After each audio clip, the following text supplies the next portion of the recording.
You wake up one morning and it hits you.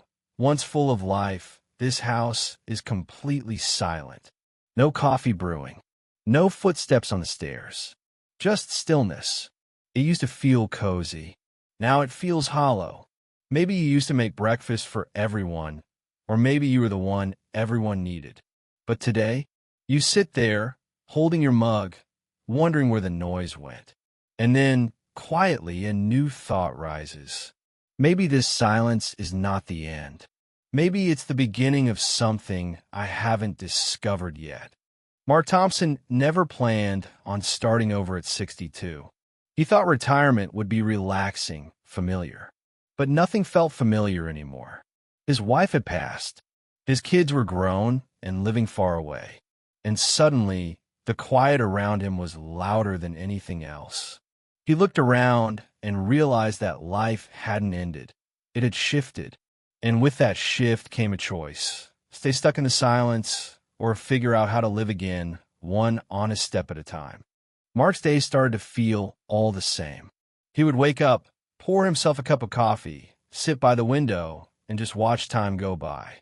Sometimes his phone would ring, but not often.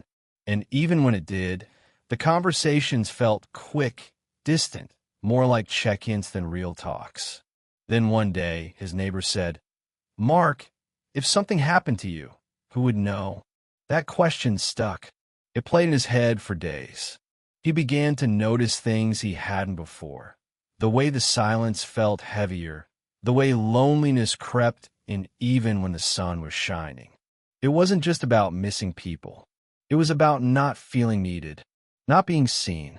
That's when Mark realized this wasn't just about sadness.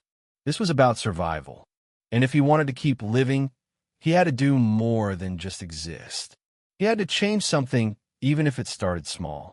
Mark and his neighbor, Mr. Lewis, sat out back one cool morning, both of them cradling their mugs like they were holding more than just coffee. They were holding a kind of quiet uncertainty that nobody ever teaches you how to handle. Mark finally broke the silence and asked, "What if we run out? Of money, of options, of time?" Mr. Lewis didn't laugh or brush it off. He just nodded. "That's what I've been wondering too." That single moment turned into a long talk. Not dramatic, not rushed, just honest. And for the first time in a while, Mark felt like he was doing something that mattered.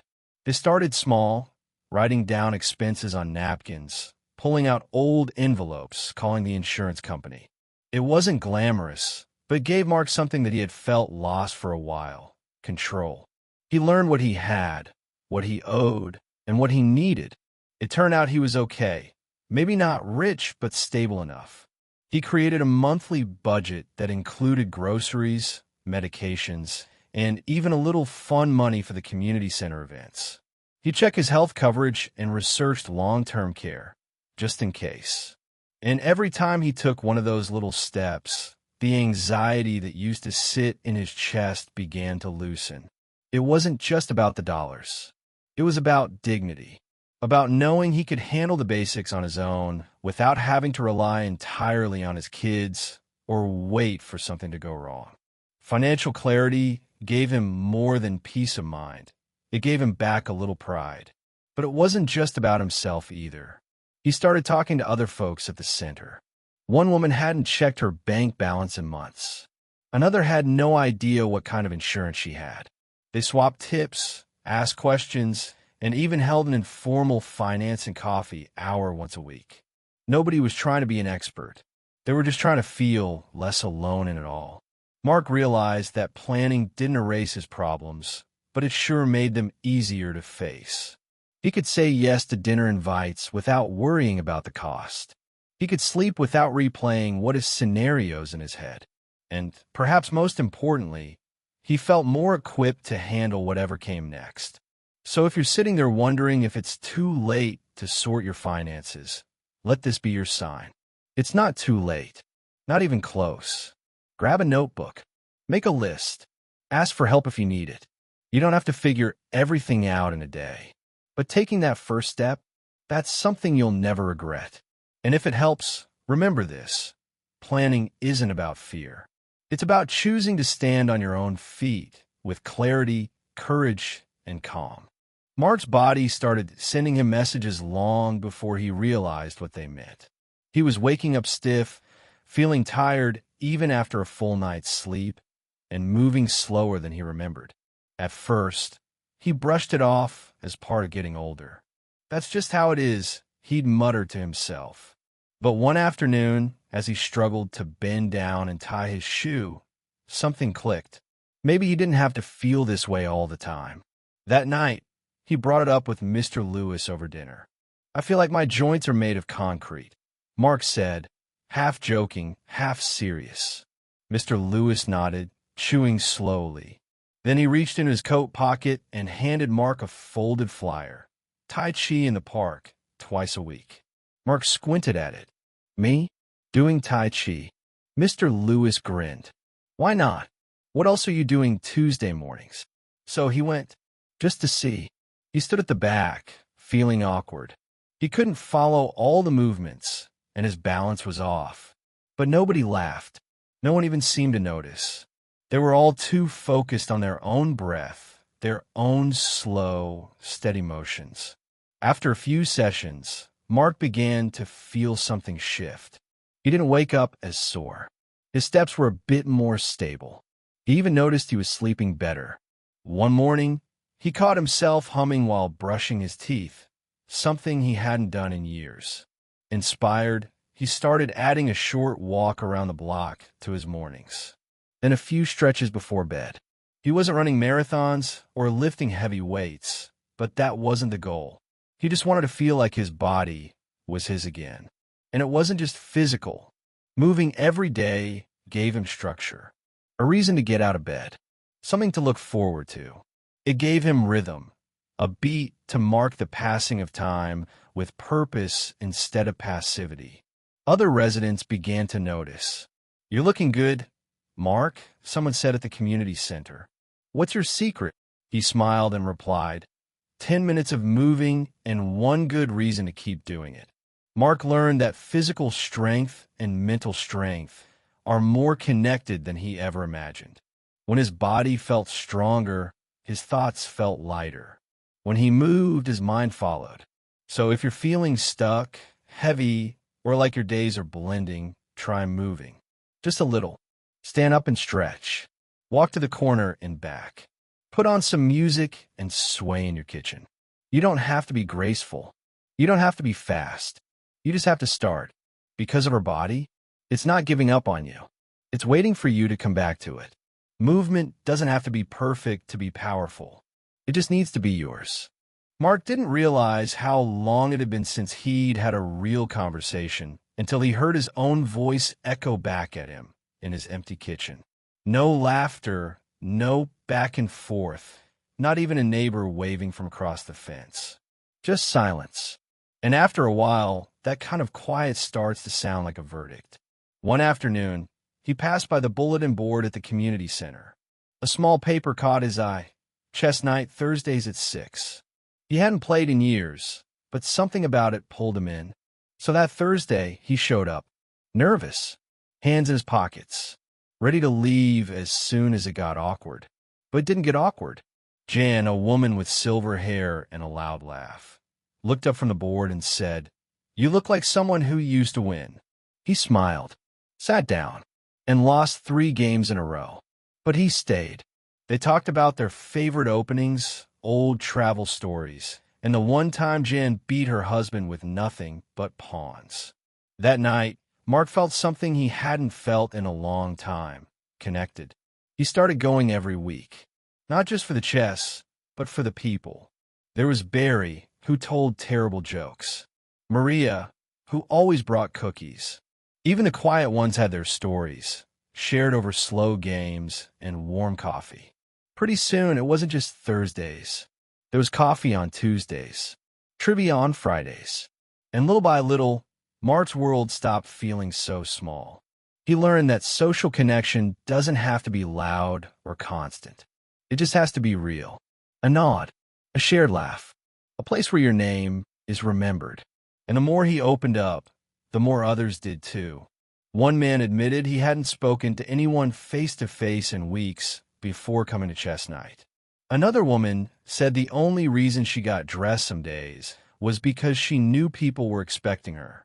Mark realized that he wasn't the only one craving connection. They all were, and all it took was showing up. So if you're feeling invisible, like the world moved on without you, try this. Show up somewhere. Anywhere. A book club. A game night. A church potluck. You don't have to say much. You just have to be there. Because people can't welcome you if they don't know you're missing. And here's the truth. We are not meant to do life alone. We are wired for laughter, for eye contact, for stories shared across the table. That kind of connection, it heals more than you think. It doesn't fix everything, but it reminds you you still matter. You still belong. Connection is never about doing something big. It's about making a little space for someone and letting them make a little space for you. Mark never thought he'd fall in love again. Not after Anne. Not after everything they'd built and lost. Love, he figured, was a chapter already written. But sometimes life surprises you right when you stop looking.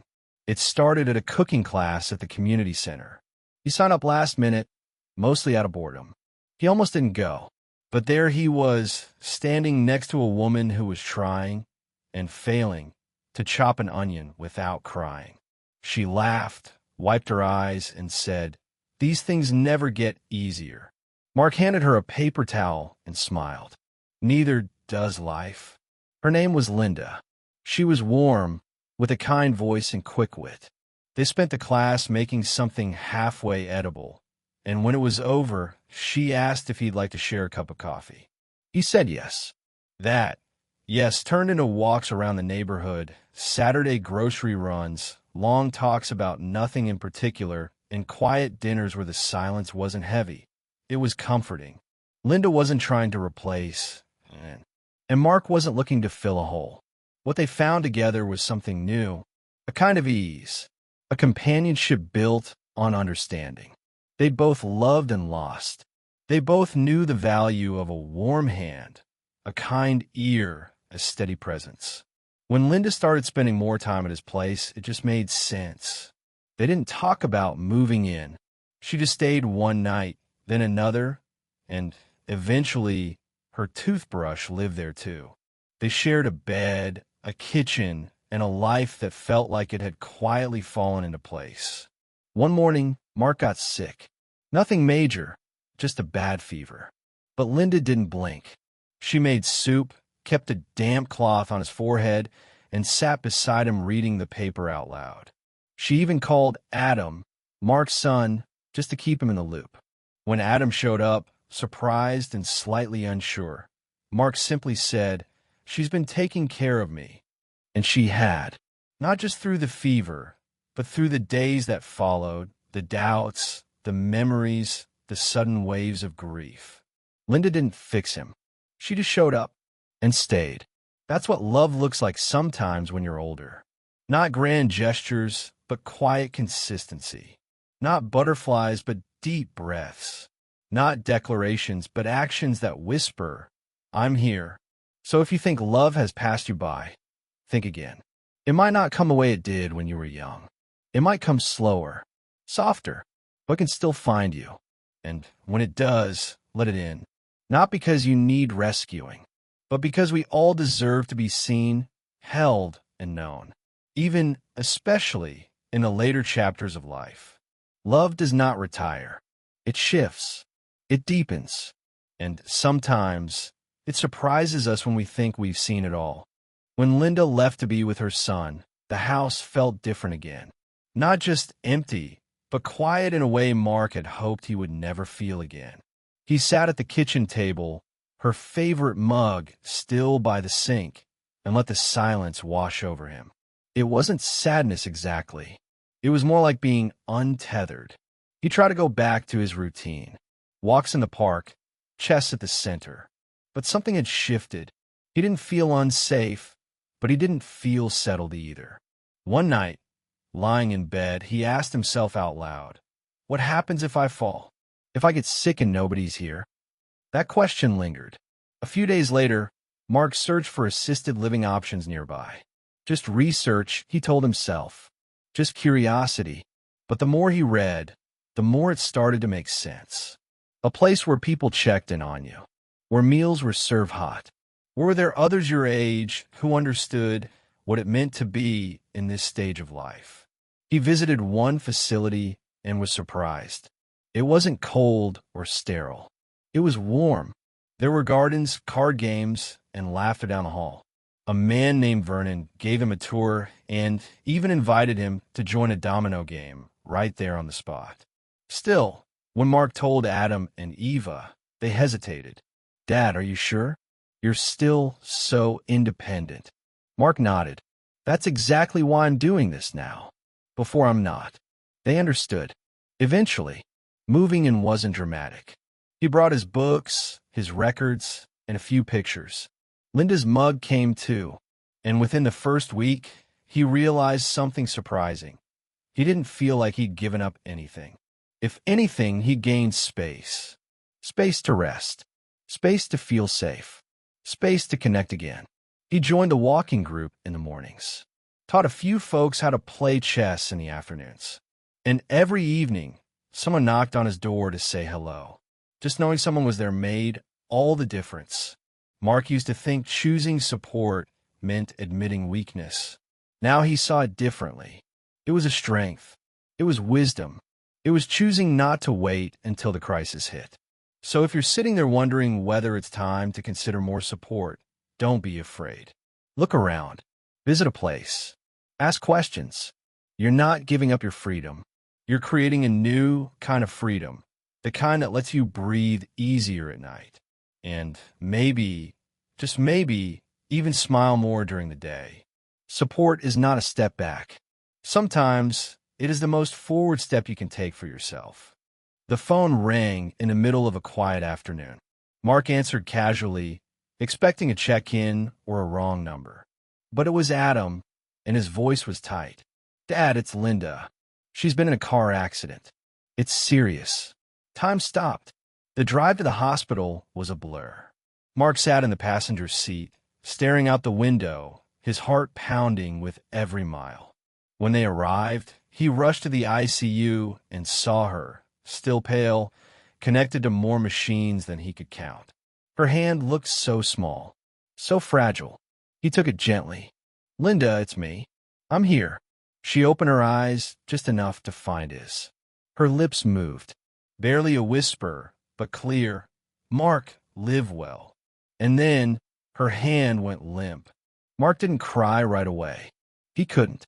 Grief hit him slowly, like fog rolling in, too thick to see through. He sat with her long after the monitors went silent. After the nurse softly said, "I'm sorry." After Adam wrapped an arm around his shoulder. Back at the assisted living center, everything felt dull. The meals tasted flat. The games felt hollow. The chair across from him, where Linda used to sit, sat empty, and so did he. People noticed. Vernon dropped by with coffee. Maria brought a slice of pie. Everyone offered space, but also presence. Mark appreciated it. But mostly he stayed quiet. Until one morning, he saw a man standing alone in the courtyard. New. Nervous. Mark recognized that look. It was the same look he wore when he first arrived. He walked over, nodded, and said, "You want some company?" They walked slowly, not saying much. But it was enough. That was the beginning of something. Not joy, not yet, but movement. Healing in its earliest form. Mark realized that Linda's final words weren't just a goodbye. They were an invitation, a push toward life. She didn't ask him to forget. She asked him to keep going. So he did. Slowly, kindly. He began sharing his story at group nights. Not all at once, just pieces. The hard parts, the funny parts, the parts where he didn't know what to do. And every time someone nodded or said, "Me too," he felt a little less alone. Grief never left. It just changed. It became softer, like a shadow at sunset. Always there, but not always overwhelming. And in her absence, Mark found something unexpected. purpose. He became someone people trusted, someone who knew what it meant to lose and still keep living. If you've lost someone, maybe you know this feeling. That ache, that pause in your breath when you remember. And maybe, like Mark, you've wondered how to go on. Here's how. Start with one gesture. Offer a hand. Share a seat. Say hello. Because sometimes the best way to honor someone you love is to be the kindness they gave to you. To live well, just like they asked. And through those small acts, you'll keep them close. Not in the past, but in the way you live your present. Mark lived well. That was all she said. Just two simple words. But they didn't sound like goodbye. They sounded like a promise. Like a calling. Like she was handing him something to carry forward. In the days that followed, those words echoed in Mark's mind. At first, they hurt. They made him cry. But slowly, they began to feel like a comfort. He realized Linda didn't ask him to move on. She asked him to move forward. With love. With honesty. With courage. So he started small. A walk. A conversation. A smile at someone who looked just as lost as he once felt. He couldn't change what happened, but he could choose what happened next. And that choice, to live well, even through heartbreak, became the most important one he ever made. Sometimes, healing doesn't begin with a plan. It begins with permission. And for Mark, it began with those words, live well. Mark didn't become someone new. He became more of who he already was, a little softer, a little wiser, and a lot more present. He still missed Linda. That would never change. But the missing became gentler over time. Less of a weight, more of a whisper. He found peace in his daily rhythms. Tea in the morning. A walk through the garden. A good laugh over cards. He talked more. Listened more. Helped others without needing a reason. And through all of it, he realized something powerful. You don't need a big life to live a good one. You just need to live it with intention, with kindness, and with heart. That's how Mark chose to keep going. And in doing so, he honored not just Linda, but the life they had shared. If this story spoke to you, maybe it's because you've been there too. Maybe you felt that quiet ache or wondered what comes next. Here's the truth. It's never too late to begin again. To build something gentle, steady, and real. Start small. Call someone. Take a walk. Share your story. And if this video helped you, share it with someone else. You never know who needs to hear that they're not alone. Because sometimes connection starts with just one voice, yours.